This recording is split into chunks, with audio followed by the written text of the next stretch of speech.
आज हम एक नया टॉपिक शुरू करने वाले हैं, केमिकल एनर्जेटिक्स। इसके पहले भाग में आज हम बेसिक बातें करेंगे। हिंदी में इसको रासायनिक औद्योगिकी कहते हैं। ओके, जो आज का हमारा सेशन है वो कुछ इस तरह से प्लान किया है हमने।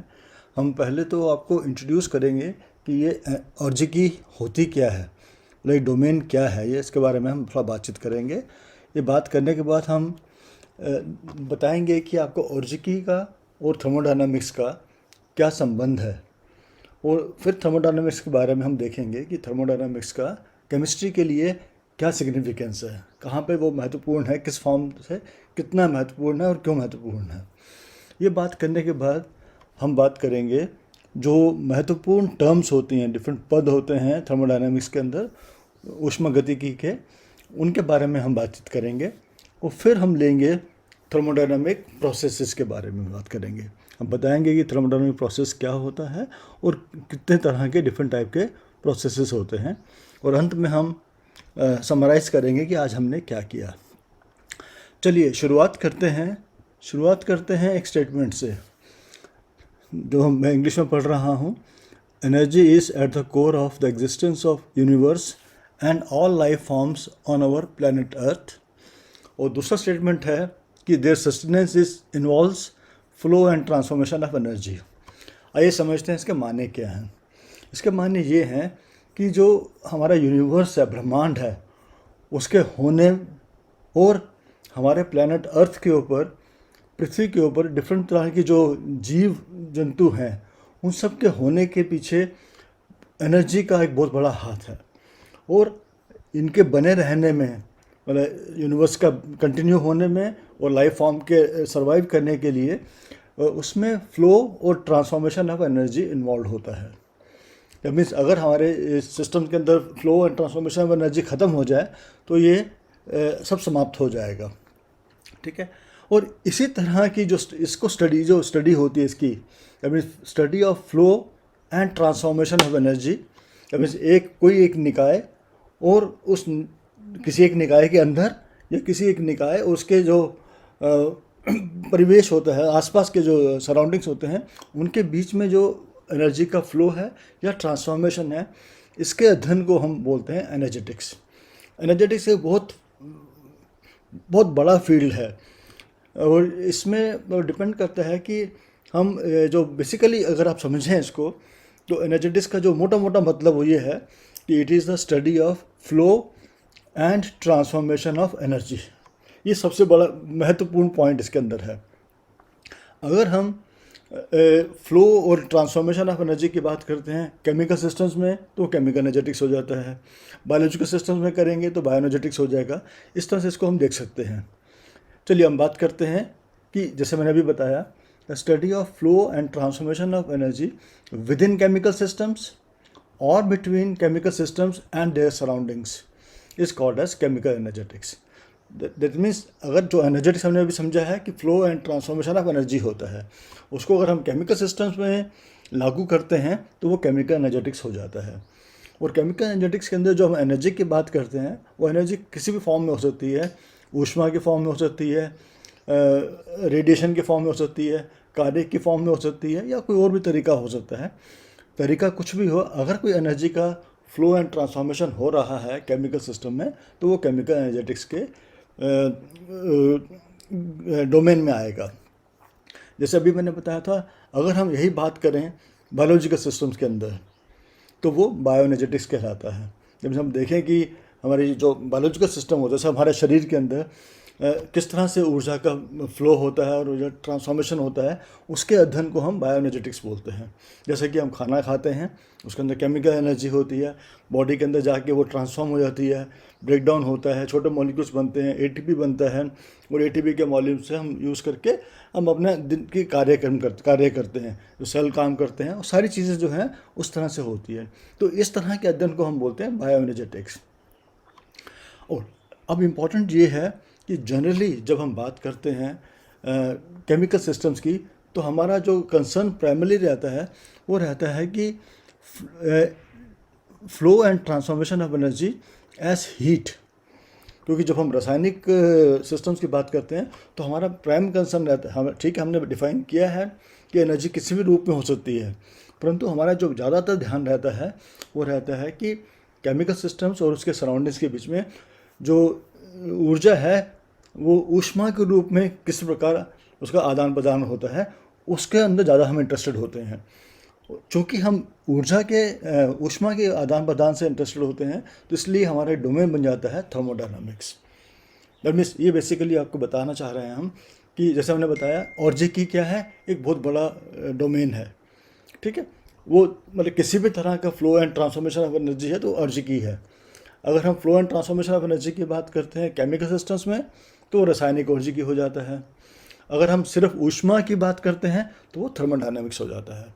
वो थर्मोडायनामिक्स से आप थोड़ा सा परिचित भी हैं, और इस कोर्स के अंदर प्राइमरीली जो बात हम करने वाले हैं वो थर्मोडायनामिक्स की ही करनी है, परंतु उसको हमने एक टाइटल जिस तरह से दिया गया और्जिकी, वो इसलिए दिया गया कि आपको ये बताया जा सके कि और्जिकी और थर्मोडायनामिक्स में क्या संबंध है। थर्मोडायनामिक्स जिससे आप परिचित हैं, और्जिकी जिससे आप परिचित नहीं थे अब तक। आई एम श्योर दैट कि आपको समझ में आ गया कि दोनों में क्या रिलेशनशिप है। चलिए आगे बढ़ते हैं और देखते हैं कि थर्मोडायनामिक्स क्या है। हालांकि आपको जानते हैं इसके बारे में, फिर भी हम एक तरह से इसको पुनरावलोकन कर लेते हैं, इसके बारे में हम दोबारा से इसको रिव्यू कर लेते हैं। बेसिकली जो एक थर्मोडायनामिक्स है या ऊष्मा गतिकी जिसको हम बोलते हैं, वो एक साइंस का, विज्ञान का एक ऐसा डोमेन है जो मैक्रोस्कोपिक वर्ल्ड होता है। मैक्रोस्कोपिक मीन्स वो चीज़ें जो हमको दिखाई देती हैं, समझ आती हैं, उनको छू सकते हैं, समझ सकते हैं, देख सकते हैं, बड़ी बड़ी चीज़ें हैं। तो उनके जो ऑब्जर्वेशंस रहे, उनके ऊपर जो प्रेडिक्शन रहे सदियों से, उनके प्रेडिक्शनों को जनरलाइज करके जो लॉ बने, जिनको हम लॉज ऑफ थर्मोडायनामिक्स बोलते हैं, ये वो बेसिकली जो लॉज ऑफ थर्मोडायनामिक्स हैं वो इस तरह से आए हैं कि हमने जो हमारा मैक्रोस्कोपिक वर्ल्ड है कि कोई चीज़ कैसे गति कर रही है, जैसे डिफरेंट प्लैनेट्स का मूव करना, हर तरह की चीज़ें जो हैं मतलब जो हमको दिखाई देती हैं। जैसे मैं इसको बार बार इसलिए बोल रहा हूँ मैक्रोस्कोपिक वर्ल्ड का मतलब ये है, इसको अगर हम कंट्रास्ट करें माइक्रोस्कोपिक वर्ल्ड से, जैसे कि अणु, परमाणु, वो माइक्रोस्कोपिक है, हमको दिखाई नहीं देते हैं, तो उनका अध्ययन एक अलग तरीके से होता है।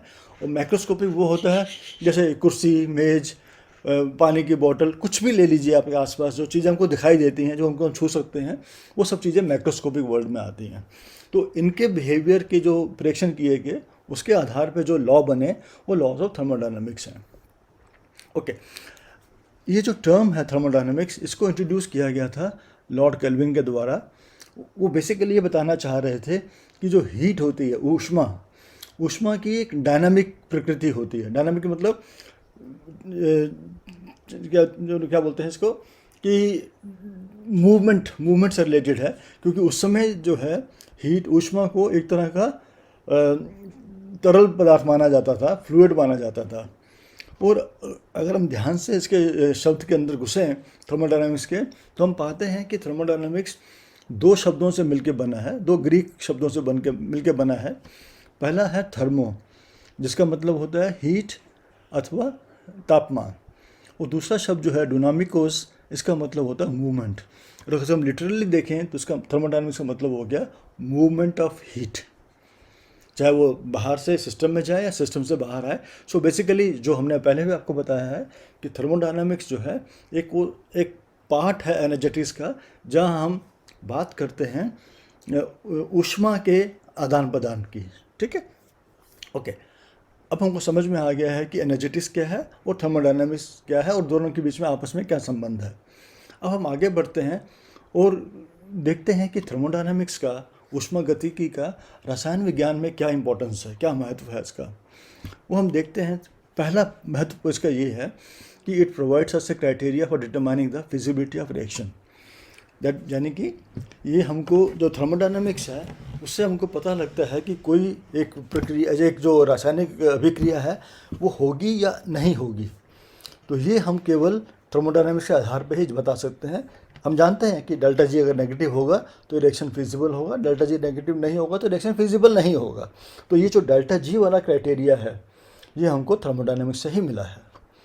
दूसरे, it also provides us the criteria and conditions for the equilibrium state of a spontaneous process।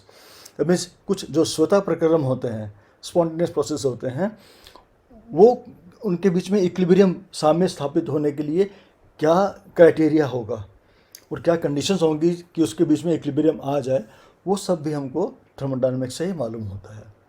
और तीसरा जो है, ये हमको ये भी थर्मोडायनामिक्स से हमको ये भी मालूम होता है कि कोई एक प्रक्रिया है, अगर वो साम्य की तरफ जाती है तो वो किस दिशा में साम्य प्राप्त करेगी, आगे की दिशा में, अग्र दिशा में, या पीछे की दिशा में। और एक और जो इम्पोर्टेंट इसका जो एस्पेक्ट है थर्मोडायनामिक्स का, वो हमको ये भी बताता है कि कोई अगर एक रिएक्शन साम्य में है, कोई अभिक्रिया साम्य अभिक्रिया है, तो उसके अंदर जो एक्सटेंट ऑफ रिएक्शन क्या है, मतलब रिएक्शन किस हद तक होता है। दैट मीन्स बेसिकली हम यहाँ बात कर रहे हैं इक्विलिब्रियम कांस्टेंट की। अब जानते हैं कि अगर इक्विलिब्रियम कांस्टेंट का मान ज़्यादा है तो उसका मतलब यह है कि रिएक्शन हमारा फॉरवर्ड डायरेक्शन में जाता है। इक्विलिब्रियम कांस्टेंट का मान कम है तो रिएक्शन हमारा बैकवर्ड डायरेक्शन में जाता है। तो ये सब बातें जो हैं, ये सब चीज़ें बहुत इंपॉर्टेंट हैं केमिस्ट्री के पॉइंट ऑफ व्यू से, और इन सब के जवाब जो हमको थर्मोडायनामिक्स से मिलते हैं। इसलिए थर्मोडायनामिक्स या ऊष्मागतिकी का अध्ययन करना हमारे लिए अनिवार्य है, आवश्यक है। चलिए, अब हम ये भी समझ गए हम कि अभी तक हमने देखा कि औद्योगिकी क्या है, औद्योगिकी से हम आ गए थर्मोडायनामिक्स में और देखा कि उनके बीच में क्या रिलेशनशिप है, और हमने ये भी जान लिया है कि थर्मोडायनामिक्स का रसायन विज्ञान के अंदर क्या महत्व है।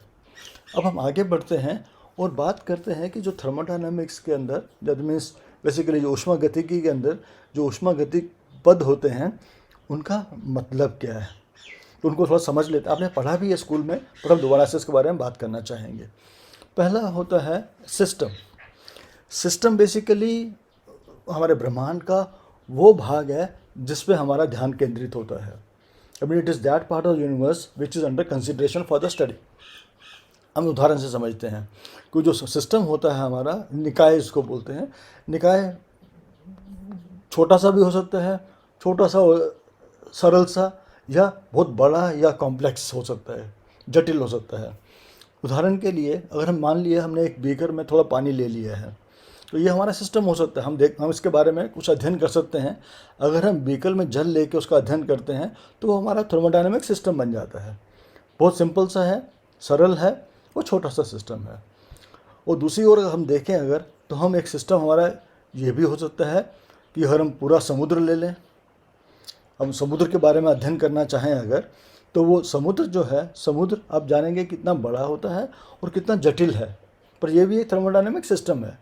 तो थर्मोडायनामिक्स के हिसाब से दोनों बराबर हैं, दोनों अपने अपने तौर पे दोनों ही सिस्टम्स हैं। हम दोनों के बारे में स्टडी कर सकते हैं, ठीक है। तो मोटी बात यहाँ पे ये है कि जो थर्मोडायनामिक सिस्टम होता है वो छोटा और सरल हो सकता है, या बहुत बड़ा और जटिल हो सकता है। पहली बात। आगे बढ़ते हैं और हम देखते हैं कि जो हमारा निकाय होता है वो होमोजीनियस या हेट्रोजीनियस भी हो सकता है। इसका मतलब क्या है, जैसे उदाहरण से समझते हैं फिर से। जैसे हमने भी एक ये हमारा एक निकाय है, एक ऊष्मागतिक निकाय है। इसमें हमने क्या लिया है, पानी के अंदर नमक का घोल ले लिया। अब हम जानते हैं जब हम नमक को पानी में घोलते हैं तो हमको एक होमोजीनियस सोल्यूशन मिल जाता है। अगर हम जिसका नमक की सांद्रता जानना चाहें तो पूरे विलयन के अंदर एक समान होगी, ठीक है। तो ये है एक हमारा होमोजीनियस सिस्टम है। होमो means same, genius means through out. That means कोई भी इसकी जो प्रॉपर्टी है पूरे सिस्टम के अंदर एक जैसी होगी। दूसरी ओर हम ये लें, जैसे कि पानी और बर्फ़ का मिश्रण ले लें, अब हम पाते हैं कि ये होमोजीनियस नहीं है, ये हेट्रोजीनियस है, क्योंकि इसके अंदर दो डिफरेंट फेजेस हैं। वहाँ ठोस भी है और तरल भी है, दोनों जल के ही रूप हैं, परंतु वो अलग अलग हैं। तो हम अगर इसका जो प्रॉपर्टीज़ देखेंगे तो अलग अलग होंगी, ठीक है। तो ये एक हेट्रोजीनियस सिस्टम है।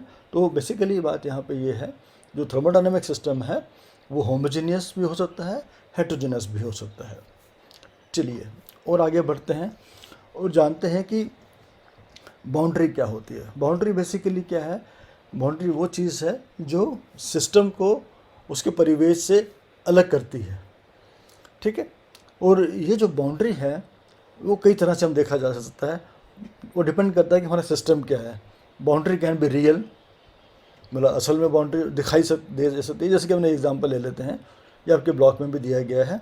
हमने एक टेस्ट ट्यूब ले लिया है, एक टेस्ट ट्यूब बंद कर रखी है, तो जो टेस्ट ट्यूब की ये जो वॉल है पूरे, वो एक बाउंड्री है। कि जो सामान इसके अंदर है, टेस्ट ट्यूब के अंदर जो भी चीज़ है, चाहे वो लिक्विड है, गैस है, जो कुछ भी हमने लिया है, उसको बाहर से वो पृथक करती है, अलग करती है। तो ये हमारी एक रियल बाउंड्री है। दूसरी ओर अगर हम मान लिया हमने ओजोन होल की बात करें, ओजोन होल के अंदर क्या है, तो उसके जो आसपास का जो स्थान है, मतलब ओजोन होल तो एक पार्ट है हमारा वायुमंडल के अंदर, तो उसमें जो आसपास के जो इलाके हैं, तो उनमें और इसके बीच में दरमियान ओजोन होल और जो उसका परिवेश है, उसके बीच में कोई एक सॉलिड ऐसा कोई लाइन नहीं लगा हुआ कि हाँ ये ओजोन होल है, ये उसका परिवेश है, ऐसा नहीं है। तो वहाँ पे थोड़ा सा हमारी भाई एक इमेजिनरी बाउंड्री है कि हमारा यहाँ तक ओजोन होल है, इसके आगे हमारा नॉर्मल वो सिचुएशन है, ठीक है। तो मतलब मीन्स बेसिकली ये है कि हमारा जो बाउंड्री है वो रियल भी हो सकता है, इमेजिनरी भी हो सकता है। दूसरी ओर ये भी हम देख सकते हैं कि हमारा जो बाउंड्री है वो फिक्स्ड हो सकता है। जैसे कि हमने एक मतलब एक सिलेंडर ले लिया, इसके अंदर गैस डाली हुई है हमने, और सिलेंडर हमारा दोनों तरफ से बंद है। जो कि बंद है तो उसका मतलब इसकी जो बाउंड्री है वो फिक्स्ड है। दूसरी ओर हम ये ऐसा सिस्टम ले लें जहाँ पे हमारा एक सिलेंडर लिया है, सिलेंडर के अंदर हमने गैस डाल रखी है और हमने इसके ऊपर एक पिस्टन लगा रखा है। अब पिस्टन को हम आगे पीछे करके बाउंड्री को बदल सकते हैं। दैट मीन हमारी बाउंड्री जहाँ पे जो है वो मूवेबल है, वो फिक्स्ड नहीं है, ठीक है। तो अब तक हमने क्या जाना है, सिस्टम क्या होता है, सिस्टम के कई प्रकार हो सकते हैं, और सिस्टम को जो सेपरेट करता है सराउंडिंग से, परिवेश से, वो बाउंड्री कहलाती है। और बाउंड्री जो है हमारी रियल, इमेजिनरी, फिक्स्ड या मूवेबल हो सकती है। चलिए और आगे बढ़ते हैं और देखते हैं कि अब सराउंडिंग क्या होता है। हमने बार बार सिस्टम को यूज़ किया है, परिवेश को, सराउंडिंग को, पर सराउंडिंग होता क्या है, उसमें बेसिकली ये है कि the remaining part, that means system को छोड़कर ब्रह्मांड का जो सारा हिस्सा है वो सब सराउंडिंग होता है। उसको हम इस तरह से भी देख सकते हैं स्कीमेटिकली। मान लिया कि ये हमारा जो एक हमने ग्रीन से कलर का गोला बना रखा है, ये हमारा सिस्टम है, ठीक है। और ये जो ग्रीन लाइन दिख रही है, ये इसकी बाउंड्री है जो सिस्टम को सराउंडिंग से अलग करती है, और बाकी जो भी पार्ट है सारा वो उसकी सराउंडिंग है। और ये सिस्टम, बाउंड्री और सराउंडिंग मिलके हमारा यूनिवर्स बनाते हैं। एक स्कीमेटिक है, दिखाने के लिए ऐसा बनाया गया है। मतलब यूनिवर्स को आप दिखा नहीं सकते हैं चित्र में, तो बेसिकली यहाँ पे बताना गया है कि ये जो बना हुआ है स्क्वायरिश सा चीज़ जो है वो यूनिवर्स को रिप्रेजेंट कर रहा है। और यूनिवर्स के अंदर सिस्टम है, बाउंड्री है और सराउंडिंग्स है। तो उसको हम ऐसे भी कह सकते हैं कि सिस्टम और सराउंडिंग को मिला के ब्रह्मांड बनता है, यूनिवर्स बनता है। परंतु ये डेफिनेशन जो है बड़ी वेग है एक तरह से। वो इन द सेंस कि जैसे मान लिया कि मैं अपना यहाँ पे दिल्ली में हेडक्वार्टर पे बैठ के अपने लैब में कुछ एक्सपेरिमेंट कर रहा हूँ, और आप चाहे मुंबई में या चेन्नई में या कहीं और बैठे हुए हैं, तो आपके घर में मान लिया कोई एक वॉशिंग मशीन है, कुछ भी ले लीजिएगा, वो जो है वो देखा जाए तो थ्योरेटिकली स्पीकिंग, सिद्धांतता बोलते हुए, वो हमारे जो एक्सपेरिमेंट लैब में कर रहा हूँ उसकी सराउंडिंग में आता है वो। परंतु मतलब सिद्धांतता सब कुछ, अगर हम चाहें तो अमेरिका के जो वाइट हाउस में कुछ काम हो रहा है तो वो भी जो मैं अपनी लैब में एक्सपेरिमेंट कर रहा हूँ उसके सराउंडिंग का पार्ट है। परंतु जो सराउंडिंग हम एक्चुअल में लेते हैं, प्रैक्टिकली स्पीकिंग, व्यवहारिक तौर पे जो सराउंडिंग का मतलब ये होता है कि जो हमारा जो सिस्टम है उसके आसपास का वो भाग, वो चीज़ें जो सिस्टम को अफेक्ट कर सकते हैं। जैसे हमने वो एग्जांपल लिया है, हमारा लैब का पिक्चर है ये। मान लिया बच्चे लैब में एक्सपेरिमेंट्स कर रहे हैं, तो जैसे एक टाइट्रेशन कर रहे हैं, तो जैसे मैंने अभी बता रहा था, इस टाइट्रेशन में आपके घर में क्या हो रहा है वो भी यहाँ पे सराउंडिंग में आता है। परंतु अगर हम देखें तो ये जो टाइट्रेशन जो यहाँ की जा रही है, तो उसमें क्या हो सकता है, जो आसपास जो टेबल चेयर है या दूसरे लोग हैं या पूरा लैब ले लें, तो ये परिवेश का पार्ट हो सकता है। जब में अगर कहीं आंधी आ जाती है या कुछ हो जाता है, तो या सडनली कुछ कहीं आसपास बर्नर जल रहा है, उससे तापमान में बदलाव हो सकता है, तो वो उसको इन्फ्लुएंस कर सकता है, तो वो उसका परिवेश में आ गया। परंतु आप अपने घर में गैस पे खाना बना रहे हैं, तो वो यहाँ पे अफेक्ट नहीं कर पाएगा। तो वो थ्योरेटिकली वो सराउंडिंग है, परंतु व्यवहारिक तौर पे वो सराउंडिंग में नहीं आता है। आई एम श्योर दैट आपको समझ में आ रहा है कि हम जब सराउंडिंग की बात करते हैं तो हमारा मतलब क्या होता है। सराउंडिंग वो पार्ट है ब्रह्मांड का जो सिस्टम को सीधे या परोक्ष रूप में किसी तरह से अफेक्ट कर सकता है, वो होता है सराउंडिंग। बाकी थ्योरेटिकली स्पीकिंग सब कुछ सराउंडिंग है, पूरा ब्रह्मांड हमारा सराउंडिंग है, सूर्य चांद भी सराउंडिंग में ही आ जाते हैं इसमें। ठीक है, चलिए अब आप आगे बढ़ते हैं। तो सिस्टम, सराउंडिंग और बाउंड्री के बारे में समझने के बाद आगे बढ़ते हैं और बात करते हैं कि जो हमारे डिफरेंट सिस्टम्स होते हैं उनको हम किन प्रकार से क्लासीफाई करते हैं, वर्गीकृत करते हैं। तो वो डिपेंड करता है कि जो सिस्टम की बाउंड्री की प्रकृति क्या है और वो किस प्रकार ऊर्जा और मैटर को एक्सचेंज अलाउ करता है या नहीं करता है, उस पर आधारित होता है। उदाहरण से समझते हैं। मान लिया हमने एक खुला टेस्ट ट्यूब ले लिया, टेस्ट ट्यूब के अंदर कुछ पानी ले लिया है। ठीक है, ऊपर से चूँकि खुला हुआ है तो उसके अंदर हम पानी डाल सकते हैं, पानी निकाल भी सकते हैं। और चूँकि कांच का है टेस्ट ट्यूब है, हम उसको गर्म करके मतलब हीट करके टेम्परेचर बढ़ा सकते हैं या आसपास बर्फ़ लगा के टेम्परेचर को कम भी कर सकते हैं। यानी कि ऐसे सिस्टम में हम क्या कर सकते हैं, हम जो मैटर है उसको डाल सकते हैं, निकाल सकते हैं, और ऊर्जा को भी डाल सकते हैं और निकाल सकते हैं। ऐसा सिस्टम जो होता है वो ओपन सिस्टम कहलाता है। ठीक है, और दूसरा सिस्टम एग्जांपल लें हम, जैसे मान लिया उसी टेस्ट ट्यूब के अंदर पानी लेके हमने उसको ढक्कन लगा दिया है। अब क्या है, अब इसमें से पानी को निकालना या डालना संभव नहीं है, परंतु हम ऊर्जा, जब इसको अभी भी हम गर्म कर सकते हैं, ठंडा कर सकते हैं, अभी ऊर्जा का आदान प्रदान संभव है परंतु मैटर का संभव नहीं है। और तीसरा सिचुएशन लें अगर हम, तो इसको हम क्लोज सिस्टम बोलते हैं। और तीसरा पॉसिबिलिटी ये है कि हमने उस टेस्ट ट्यूब को एक इंसुलेशन, एक ऐसा चीज़ में रैप कर दिया है जो इंसुलेटेड है, दैट मीन्स वो ऊर्जा के आदान प्रदान को भी अलाउ नहीं करता है। तो हमारा सिस्टम जो है वो आइसोलेटेड सिस्टम हो जाता है। ओपन सिस्टम, क्लोज सिस्टम और आइसोलेटेड सिस्टम, तो 3 तरह के सिस्टम हैं। जैसे मैंने अभी आपको बताया है कि बेसिकली जो सिस्टम का जो वर्गीकरण है वो डिपेंड करता है कि आप मैटर का ट्रांसफॉर्मेशन, मतलब मैटर का एक्सचेंज पॉसिबल है या नहीं है, और ऊर्जा का एक्सचेंज पॉसिबल है या नहीं है। उसको हम इस तरह से समझ सकते हैं, जैसे ये हमारा जो क्यूब बना हुआ है वो सिस्टम है। यहाँ पे जो रेड एरो दिखा रहे हैं वो मैटर को इंडिकेट करता है, और जो ब्लूइश वाला है वो ऊर्जा को इंडिकेट करता है। तो पहले सिस्टम में, ओपन सिस्टम में हम क्या देख रहे हैं कि ये जो मैटर है वो बाहर भी निकल सकता है, अंदर भी जा सकता है। उसी प्रकार ऊर्जा भी अंदर बाहर आ जा सकती है, तो ये ओपन सिस्टम है। क्लोज सिस्टम में क्या हुआ है कि हमारा ये जो ऊर्जा है वो तो उसका आदान प्रदान संभव है, परंतु मैटर जो है वो नहीं जा सकता है, वो रिफ्लेक्ट हो जाएगा, अंदर से भी बाहर नहीं आ सकता और बाहर से अंदर नहीं जा सकता। और तीसरा जो सिस्टम हमारा आइसोलेटेड सिस्टम, उसमें क्या हो रहा है कि ना तो ऊर्जा अंदर बाहर आ सकती है, ना ही मैटर जा सकता है। तो ये हमारा आइसोलेटेड सिस्टम है। तो 3 प्रकार के सिस्टम हमारे पास होते हैं थर्मोडायनामिक स्पीकिंग। चलिए अब आगे बढ़ते हैं और बात करते हैं कि सिस्टम का स्टेट का मतलब क्या होता है। जब भी हम किसी थर्मोडायनामिक सिस्टम की बात करते हैं तो उसको आइडेंटिफाई करने के लिए, उसके बारे में बताने के लिए, जैसे सपोज मैंने आपको बताना है कि मेरे पास थर्मोडायनामिक सिस्टम है, तो मैं आपको कैसे बताऊंगा? मैं बताऊंगा कि वो सिस्टम क्या है, किस चीज़ से बना है, क्या क्या चीज़ें उसके अंदर हैं, उसकी प्रॉपर्टीज़ क्या हैं। जैसे मैं एग्जांपल से समझाता हूँ। चलिए पहले इसको समझ लें, फिर एग्जांपल देते हैं उसके बारे में। तो बेसिकली क्या होता है, जो स्टेट ऑफ सिस्टम होती है वो एक सिस्टम को बताने का तरीका होता है। उसमें क्या करते हैं, किसी सिस्टम की स्टेट को डिफ़ाइन करने के लिए हम उसकी जो फिज़िकल प्रॉपर्टीज़ हैं, जैसे कि प्रेशर क्या है, टेम्परेचर क्या है, वॉल्यूम क्या है, या डेंसिटी क्या है, या और चीज़ें हम बताना चाहें वो बताने, अगर हम ऐसा कर देते हैं, अगर हमने बता दिया है कि क्या क्या चीज़ हैं, सारी प्रॉपर्टीज़ को हमने डिफ़ाइन कर दिया, तो हम बोलते हैं कि हमने सिस्टम की स्टेट को डिफ़ाइन कर दिया। दैट मीन्स वो जो तंत्र है वो किस अवस्था में है। स्टेट मीन्स अवस्था। ठीक है, और ये जो प्रॉपर्टीज़ जिनको हम डिफ़ाइन करते हैं, जिसके बारे में बताते हैं, वो थर्मोडायनामिक प्रॉपर्टीज़ या थर्मोडायनामिक वेरिएबल कहलाते हैं, चर कहलाते हैं।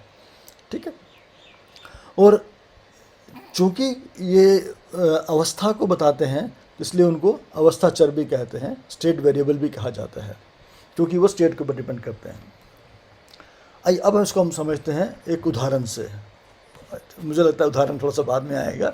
उदाहरण से पहले हम थोड़ा बात कर लें कि जो स्टेट ऑफ ए सिस्टम है। चलिए हम चूँकि हम उदाहरण की बात बार बार कर रहे हैं तो उदाहरण की बात कर ही लेते हैं। मान लिया मैंने एक बीकर के अंदर 50 ग्राम जल ले लिया है और उसका तापमान 25 डिग्री सेंटीग्रेड है, ठीक है। तो इसका मतलब क्या हो गया, मैंने बताया है कि एक बीकर के अंदर लिया है, मैंने मीन्स ओपन सिस्टम है, ठीक है। और चूँकि ओपन सिस्टम है तो उसके ऊपर जो एटमॉस्फेयर प्रेशर उस पर एक्ट कर रहा है, डब्ल्यू प्रेशर कितना हो गया, 1 एटमॉस्फेयर हो गया, ठीक है। तापमान मैंने बता दिया कि 25 डिग्री है और अमाउंट कितना लिया है, मैंने बताया कि 50 ग्राम लिया है। तो हमने सारी चीज़ उसके बारे में बता दी, तो हमने डिफ़ाइन कर दिया कि वो हमारा स्टेट ऑफ सिस्टम है। हमने वो, जैसे अब मैं आपको बोलूँ कि आप एक बीकर में 50 ग्राम पानी लेके, मतलब 25 डिग्री वाला 50 ग्राम पानी ले लें, तो मैं आपको बता दिया कि आपको सिस्टम क्या लेना है, वो मैं लूँ या आप लें, सिस्टम एक ही जैसा होगा, ठीक है। ये मतलब होता है बताने का कि स्टेट ऑफ सिस्टम क्या है, किस अवस्था में सिस्टम लिया है हमने। चलिए अब हम वापस आते हैं और बात करते हैं कि जो स्टेट वेरिएबल्स होते हैं वो 2 तरह के होते हैं, डिपेंडेंट और इंडिपेंडेंट। वो कुछ स्टेट वेरिएबल जो होते हैं जो दूसरे वेरिएबल्स पे निर्भर करते हैं वो डिपेंडेंट वेरिएबल कहलाते हैं, और जो दूसरों पर जिन पर वो निर्भर करते हैं वो इंडिपेंडेंट वेरिएबल कहलाते हैं। इसको भी हम एक उदाहरण से समझते हैं, सिंपल सा उदाहरण लेते हैं। हम जानते हैं कि गैसियस सिस्टम के लिए, आइडियल गैस के लिए PV = nRT होता है। उसको अगर हम रीअरेंज कर लें, हम लिख सकते हैं V = nRT/P। तो इस समीकरण में क्या हुआ कि जो V है वो एक डिपेंडेंट वेरिएबल है, क्योंकि V का मान डिपेंड करेगा N, T और P के मान पे। R तो स्थिरांक है, R का मान नहीं बदलता है, R तो स्थिरांक है, परंतु V का मान जो है वो N पे डिपेंड करेगा कि हमारा कितने मोल है गैस के, तापमान क्या है और प्रेशर क्या है। तो ये N, T और P जो हैं वो हमारे इंडिपेंडेंट वेरिएबल्स हैं और V हमारा डिपेंडेंट वेरिएबल है, ठीक है। इसी को अगर हम दूसरे रूप से लिखें तो हम ऐसे भी लिख सकते हैं दैट P = nRT/V। अब क्या हो गया, अब हमारा जो P है वो डिपेंडेंट वेरिएबल बन गया। वो डिपेंड किस पे कर रहा है, N, T और V के ऊपर, ठीक है। आपको समझ में आ रहा है ना कि डिपेंडेंट वेरिएबल क्या होते हैं और इंडिपेंडेंट वेरिएबल क्या हैं, ठीक है।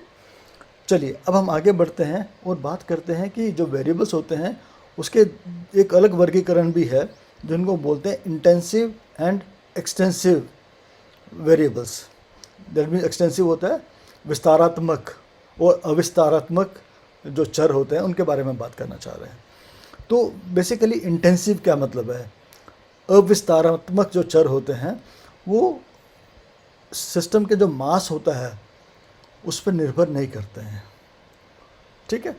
जैसे कि हमने यहाँ उदाहरण दे रखा है कि अगर हम मान लिया एक बर्फ़ का बड़ी सी सिल्ली ले लें, ठीक है, उसका तापमान नोट करें तो कुछ तापमान होगा।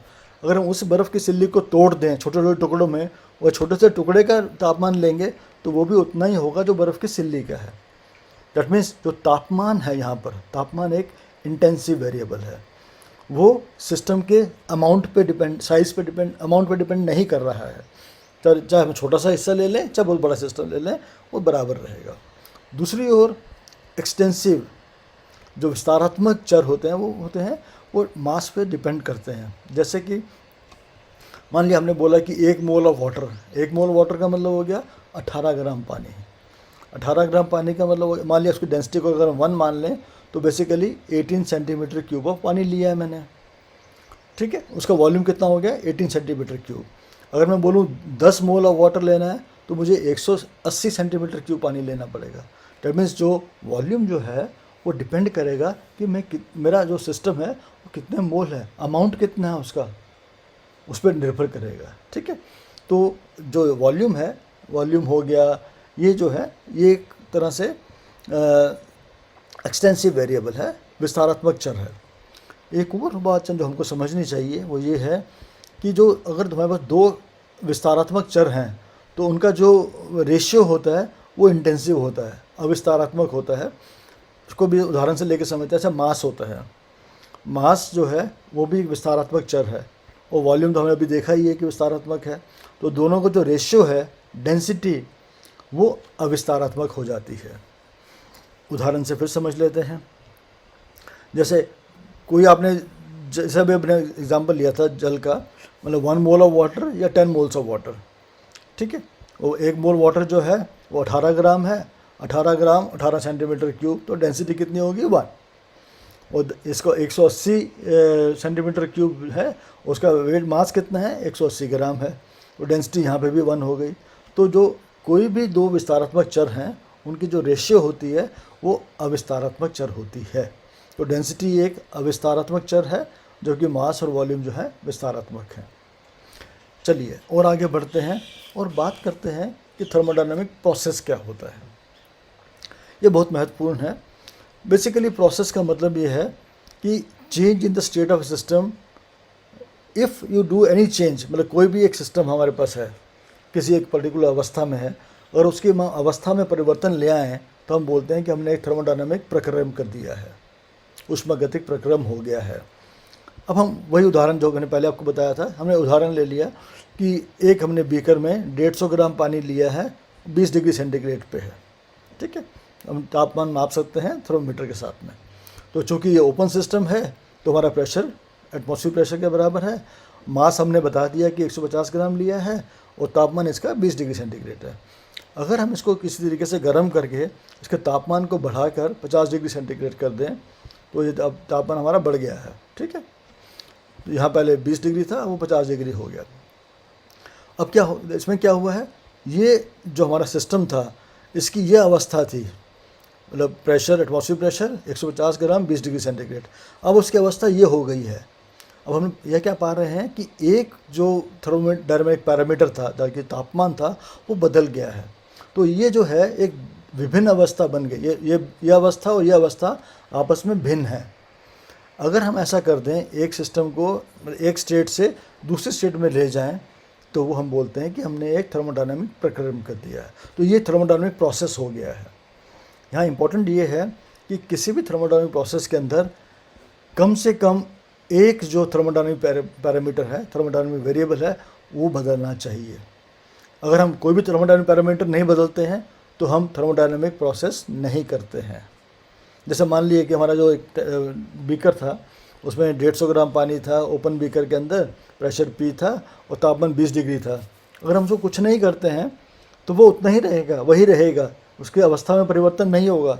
अवस्था में परिवर्तन नहीं होगा तो हमने कोई प्रक्रम नहीं किया है, ठीक है। अब हम आगे लेके चलते हैं। कभी कभी क्या होता है, कभी हम एक सिस्टम लिया हमने एक पर्टिकुलर अवस्था में और उसके ऊपर कई प्रक्रम किए, एक प्रक्रम किया फिर दूसरा किया तीसरा किया, करते करते ऐसा होता है कि हम वापस उसी अवस्था में आ जाते हैं, तो हम बोलते हैं हमने एक चक्रीय प्रक्रम किया है। उदाहरण से समझते हैं, मान लिया हमारा सिस्टम स्टेट ए में था, ए अवस्था में था, हमने उस पर कुछ प्रक्रम किया, उसको बी अवस्था में ले गए, फिर हमने एक और प्रक्रम किया उसके ऊपर, वापस ए में ले आए। तो अब क्या हो गया, अगर हम इसको देखें तो ये जो पूरा प्रोसेस हुआ है, पूरा प्रक्रम हुआ है, इसको हम बोलते हैं साइक्लिक प्रोसेस।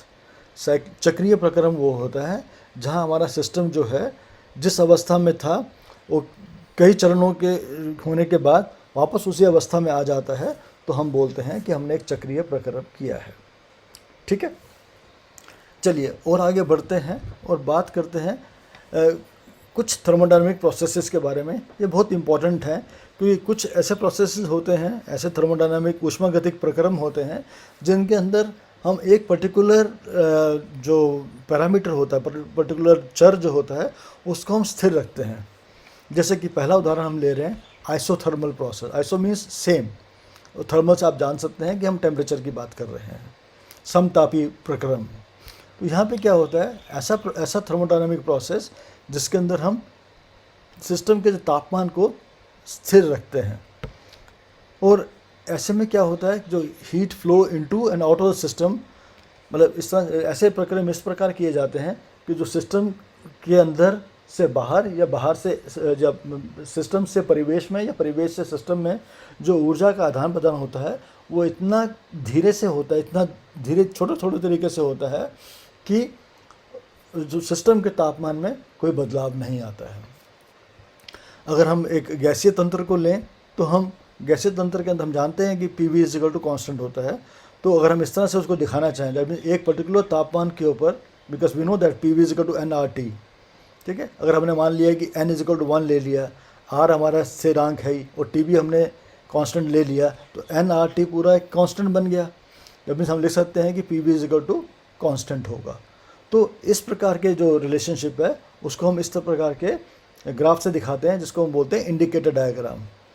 ठीक है, तो इट मीन्स अगर आइडियल गैस हमने लिया है तो उसका जो अगर आइसोथर्मल बिहेवियर शो कर रहा है, आइसोथर्मल एक्सपेंशन कर रहा है, कुछ भी आइसोथर्मल प्रोसेस में हो रहा है, तो वो इस प्रकार का बिहेवियर शो करेगा। दूसरा हम लेते हैं एडियाबैटिक प्रोसेस।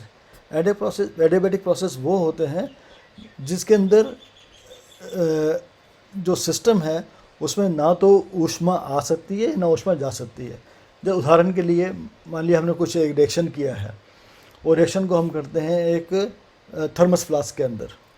चूँकि थर्मस फ्लास्क में कर रहे हैं तो उसका जो दीवार होती है वो इंसुलेटेड होती है, तो उसमें ऊष्मा बाहर नहीं निकल सकती और बाहर से ऊष्मा अंदर नहीं जा सकती। तो ऐसे प्रक्रम को, इस प्रकार के जो रिएक्शन हम करते, इस प्रकार के जो प्रोसेस हम करते हैं, उनको हम एडियाबैटिक प्रोसेस बोलते हैं। और एडियाबैटिक प्रोसेस का एक बड़ा इंपॉर्टेंट जो प्रॉपर्टी है वो ये होता है, मुझे तो ठीक है हमने बता ही दिया है कि वो थर्मली इंसुलेटेड होते हैं। इम्पॉर्टेंट ये है कि ऐसे जब प्रोसेस होते हैं उसके अंदर सिस्टम का जो तापमान है वो बदल जाता है। इसको भी समझते हैं उदाहरण से, जो कि जैसे आइसोथर्मल प्रोसेस था उसमें तापमान में कोई बदलाव नहीं होता है, जबकि एडियाबैटिक के अंदर सिस्टम के तापमान में बदलाव हो सकता है। जैसे कि मान लिया हमने एक थर्मस फ्लास्क के अंदर थोड़ा सा HCl ले लिया, हाइड्रोक्लोरिक एसिड ले लिया, ठीक है, और उसमें हमने जल्दी से थोड़ा सा NaOH डाला और फ्लास्क को बंद कर दिया। हम जानते हैं हाइड्रोक्लोरिक एसिड और NaOH का जब रिएक्शन होगा उसमें बहुत सारी ऊष्मा निकलेगी, एक्सोथर्मल प्रोसेस है वो, पर ऊष्मा तो बाहर नहीं निकल सकती है। तो क्या होगा, वो ऊष्मा कहाँ जाएगी? वो हमारा जो सिस्टम है, जो दोनों का जो एसिड और बेस का जो मिश्रण है, उसमें जो हमारा जो जल और लवण बना है उसके तापमान को बढ़ा देगी। या अगर दूसरा सिस्टम ऐसा ले लें, कोई एंडोथर्मिक रिएक्शन अगर हम करते हैं तो उसमें क्या होगा, हमारे सिस्टम का तापमान कम हो जाएगा। ये ऐसे प्रोसेस जो होते हैं उनको हम एडियाबैटिक प्रोसेस बोलते हैं, ठीक है। और पीवी जो आइडियल गैस के लिए, एडियाबैटिक प्रोसेस के लिए कुछ इस प्रकार का हमारा इंडिकेटर डायग्राम बनता है। तीसरा लेते हैं उदाहरण आइसोबारिक प्रोसेस, इसको हम आइसोपिस्टिक भी बोलते हैं। आइसोबारिक का मतलब हो गया आइसो भी सेम, बारिक मीन्स प्रेशर कांस्टेंट रखना है हमने। थर्मोडायनामिक प्रोसेस जिसमें प्रेशर में कोई बदलाव नहीं होता है वो आइसोबारिक प्रोसेस कहलाता है। जैसे कि हमने मान लिया कि हमने एक ओपन वेसल में पानी को लेके गर्म कर देते हैं, तो ये उसमें क्या है, आपका जो प्रेशर कितना है, एटमॉस्फेयर प्रेशर है। चूँकि सिस्टम हमारा ओपन है, ओपन सिस्टम है, तो उसके ऊपर जो दाब लग रहा है वो वायुमंडलीय दाब लग रहा है, उसमें कोई बदलाव नहीं होता है। आप उसको हीट करते जाएंगे और एक्सटर्नल प्रेशर में डिफरेंस नहीं होगा। सिस्टम का जो वेपर प्रेशर है वो बदल सकता है, परंतु एक्सटर्नल प्रेशर हमारा नहीं बदलेगा। तो ऐसे जो प्रोसेस होते हैं उनको हम बोलते हैं आइसोबारिक प्रोसेस। या हमने किसी गैस का एक्सपेंशन करते हैं with massless and frictionless piston, वहाँ भी हमारा दाब नहीं बदलता है, ठीक है। और एक सिंपल सा इंडिकेटर डायग्राम के हिसाब से ऐसे दिखाया जा सकता है, अगर जैसे हमने प्रेशर है, ये वॉल्यूम एक्सिस है, तो प्रेशर हमारा कांस्टेंट रहता है, वॉल्यूम हमारा बदल रहा है। जब at constant pressure we are doing some kind of an expansion there, ठीक है। एक चौथा जो प्रोसेस होता है थर्मोडायनामिक प्रोसेस, उसको हम बोलते हैं आइसोकोरिक। आइसोकोरिक मीन्स जहाँ पे वॉल्यूम में बदलाव नहीं होता है, that means system, the volume system remains constant. जैसे कि हमने मान लिया एक बॉम्ब कैलोरीमीटर लेके उसमें हमने कोई रिएक्शन करते हैं, जिसके बारे में अब जब हम थर्मोकेमिस्ट्री की बात करेंगे वहाँ के बारे में विचार में बताएंगे। तो मोटी बात यहाँ समझने वाली ये है कि ऐसा तंत्र है, ऐसा प्रक्रम है थर्मोडायनामिक कि उसके अंदर आयतन में कोई बदलाव नहीं होता है, ठीक है। और इसको हम, जैसे हमने बात किया था आइसोबारिक की, उसी प्रकार से आइसोकोरिक को हम इस प्रकार दर्शा सकते हैं कि हमारा वॉल्यूम हमारा कांस्टेंट रहा है और प्रेशर बदल रहा है। चलिए आइए अब हम दोबारा से दोहरा लें कि आज हमने बात क्या किया है। बेसिकली हमने शुरुआत की थी बताते हुए कि केमिकल एनर्जेटिक्स क्या है। केमिकल एनर्जेटिक्स, पहले हमने बात किया एनर्जेटिक्स क्या है, flow and transformation of energy. फिर हमने बताया कि अगर हम इस फ्लो एंड ट्रांसफॉर्मेशन को केमिकल सिस्टम्स और उसके सराउंडिंग्स के संदर्भ में लेते हैं तो वो केमिकल एनर्जेटिक्स हो जाता है। फिर हमने ये बताया था कि जो अगर हम केमिकल एनर्जेटिक्स के अंदर भी और थोड़ा सा फोकस करें, अगर हम केवल बात करें ऊष्मा के आदान प्रदान की, तो हम थर्मोडायनामिक्स की बात करते हैं। तो हमने थर्मोडायनामिक्स को और्जिकी से रासायनिक और्जिकी से रिलेट किया, और फिर हमने बताया कि थर्मोडायनामिक्स के रसायन विज्ञान में क्या क्या महत्वपूर्ण योगदान होते हैं। फिर हमने बताया कि जो थर्मोडायनामिक टर्म्स होती हैं डिफरेंट, उनको हमने डिफ़ाइन किया और उनका सबका मतलब समझाया आपको अच्छे से। हमें उम्मीद है कि आपको वो सब समझ में आया है। और फिर हमने अंत में विभिन्न प्रकार के थर्मोडायनामिक, पहले हमने बताया कि प्रोसेस क्या होता है। थर्मोडायनामिक प्रोसेस वो होता है जब हम किसी सिस्टम की स्टेट को बदलाव करते हैं, मतलब कोई एक जो चर है उसमें बदलाव करने से हम सिस्टम की स्टेट को बदल देते हैं, तो हम बोलते हैं हमने ऊष्मागतिक प्रक्रम किया है। हमने विभिन्न प्रकार के ऊष्मागतिक प्रक्रमों के बारे में बात किया था, और इसके बाद आज हम ख़त्म करना चाहेंगे, और अगली बार हम कोशिश करेंगे बात करने की heat work and heat capacity के बारे में। Thank you very much.